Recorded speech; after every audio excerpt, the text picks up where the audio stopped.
Bonjour à tous et bienvenue à chacune, à chacun pour ce temps de partage. Le texte que je vous propose ce matin se trouve dans le livre des Proverbes. C'est au chapitre 9 et au verset 1er. Nous lisons ceci. La sagesse a bâti sa maison, elle a taillé ses 7 colonnes. Amen. La sagesse, qui est la sagesse? La sagesse nous parle de la personne de Jésus. Jésus est la sagesse même. Christ a été fait sagesse, mes amis. Quand il est parlé de la maison, eh bien la maison, nous savons très bien que la maison, c'est nous. Puisque la Bible nous dit que Dieu n'habite pas dans une maison faite de main d'homme. Nous avons des locaux, n'est-ce pas, dans lesquels nous pouvons nous rassembler. Mais ces locaux, aussi accueillants soient-ils, ce sont des locaux dans lesquels Dieu n'habite pas quand ils sont vides.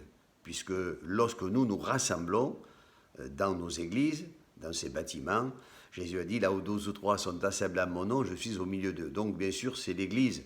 Mais l'Église, la maison de Dieu, c'est nous. Alors bien sûr, il y a l'Église universelle, toutes ces églises locales qui sont sur la surface de la terre. Eh bien, nous chrétiens, nous formons l'Église universelle. Mais quand je dis chrétiens, c'est-à-dire hommes et femmes, n'est-ce pas, qui ont accepté le Christ comme leur sauveur personnel, ils passaient par la repentance, la nouvelle naissance. Donc nous faisons partie de l'Église. Et on sait très bien qu'un jour, cette Église, elle sera enlevée, puisque Jésus va venir sous les nuées du ciel pour nous chercher. Alors en attendant le retour de Jésus, eh bien cette maison, elle tient debout. C'est la sagesse. C'est Christ qui bâtit sa maison. Jésus dira, je bâtirai mon Église et les portes du séjour des morts ne prévaudront point contre elle. Donc, voyez-vous, c'est le Seigneur, c'est lui qui bâtit son Église. Et cette maison, elle tient debout. Il est parlé ici de 7 colonnes. Vous savez très bien que quand on parle du chiffre 7, cela nous fait penser à la perfection de Dieu. Tous les chiffres dans la parole de Dieu, le chiffre 5, c'est la grâce du Seigneur, et puis tous les autres ont aussi une signification. Et le chiffre 7, puisqu'il est question des 7 colonnes ici, eh bien oui, tout cela nous parle de cette perfection. Si nous sommes imparfaits, eh bien mes amis, ces colonnes que je voudrais simplement citer pour vous ce matin, elles sont parfaites. La première de ces colonnes, c'est le salut de Dieu. Le salut de Dieu. L'apôtre Paul dira dans 1 Timothée au chapitre 1er verset 15 que c'est une parole certaine et véritable que Jésus-Christ est venu dans le monde pour sauver les pécheurs, il dira, dont je suis le premier.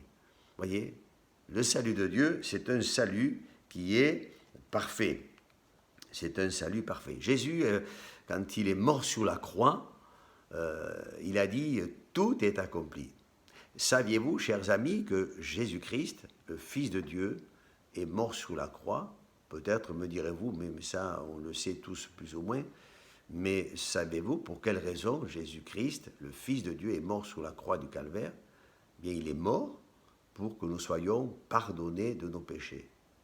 Puisque la Bible dit que tous ont péché et sont privés de la gloire de Dieu. Qui que vous soyez, avec le respect que j'ai pour chacun, mes amis, nous devons le dire, c'est la Bible qui le dit, le péché sépare. Nous sommes séparés de Dieu à cause du péché, mais Christ est mort il y a 2000 ans pour que nous soyons réconciliés avec Dieu, soyons pardonnés. Jésus meurt sur la croix et quand il va mourir, il verse son sang, soyons lavés, purifiés, il dira tout est accompli, tout est accompli. Qu'est-ce que cela veut dire? Eh bien qu'il n'y a rien à rajouter. Il ne nous viendrait pas l'idée d'enlever. Vous voyez, quelqu'un un jour me disait, est-ce que Jésus est bien mort sous la croix? Enlever le fait qu'il soit mort. Peut-être, me disait-il, c'est il trouvé dans un coma. Alors je lui ai dit, mais si Jésus est dans le coma et puis il se réveille, on n'a pas de sauveur. Il fallait qu'il meure, nous dit la Bible. Et la Bible dit, Jésus est mort, mes amis, mais il est ressuscité. Vous voyez, c'est parfait tout cela. On ne renlève pas, on ne rajoute pas. Jésus dira, tout est accompli. Qui peut dire ici-bas, au soir de sa vie, se préparant à partir dans une éternité, eh bien j'ai tout accompli. j'ai fini l'œuvre que j'avais commencée. Je crois qu'il y aura des domaines où certainement on pourra dire, là je n'ai pas terminé, je l'ai commencé, j'aurais souhaité achever et ce n'est plus possible. Eh bien le Seigneur, lui, il a terminé son œuvre sur terre. Aujourd'hui, son œuvre, elle continue, bien sûr, à travers des croyants, mais lui aussi, Jésus, puisqu'il est assis à la droite de Dieu, il intercède pour nous, mes amis, son œuvre, elle continue. Mais ce salut de Dieu, c'est un salut qui est parfait. La deuxième de ces colonnes parfaites, c'est sa parole. Sa parole, quand vous lisez dans le psaume 19 et au verset 8, vous voyez qu'il est écrit, chers amis, la loi de Dieu, elle est parfaite. Et cette loi, eh bien, c'est la parole de Dieu que nous allons trouver, n'est-ce pas? C'est la Bible, Dieu nous parle. C'est une Bible qui est c'est inspiré, tous les écrits sont inspirés. Quand un jour quelqu'un me disait, mais Dieu a-t-il écrit? Non, Dieu a choisi des hommes dans l'Ancien Testament. Vous voyez, on a l'histoire de la création, il y a ensuite l'histoire du peuple hébreu, vous avez les rois qui sont cités, vous avez ces périodes de la diaspora, le peuple qui est déporté, tous les ministères donc de ces prophètes, n'est-ce pas, qui ont parlé de la part de Dieu.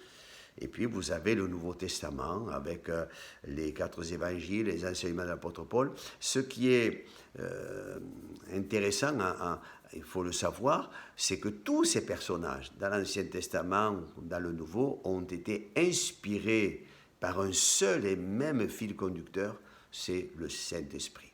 Et au travers de tout ce qui a été... On le voit aujourd'hui parce que c'est là où nous pouvons nous rendre compte que la parole de Dieu, elle est parfaite, puisque ce qui est écrit, ça se réalise.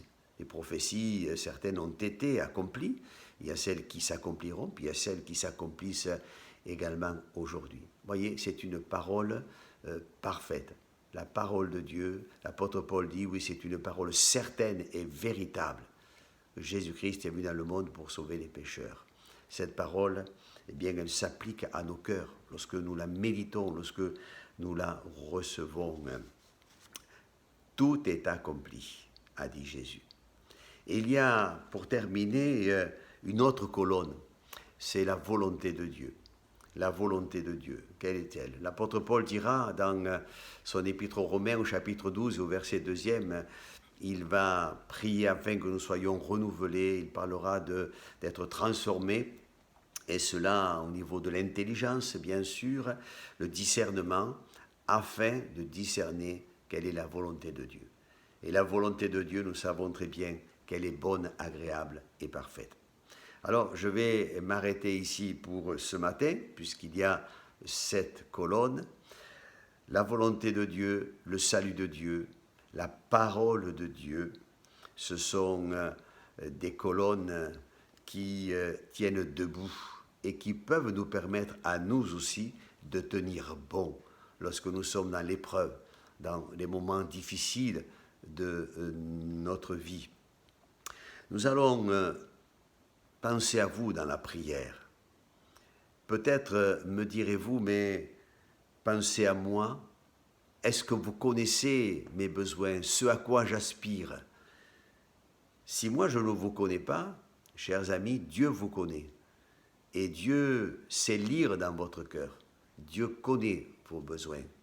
Et voyez ce besoin pour vous, pour toi ce matin, mon ami, de connaître ce salut, de connaître au travers de la parole de Dieu cette volonté de Dieu pour toi. Je crois que cela est possible.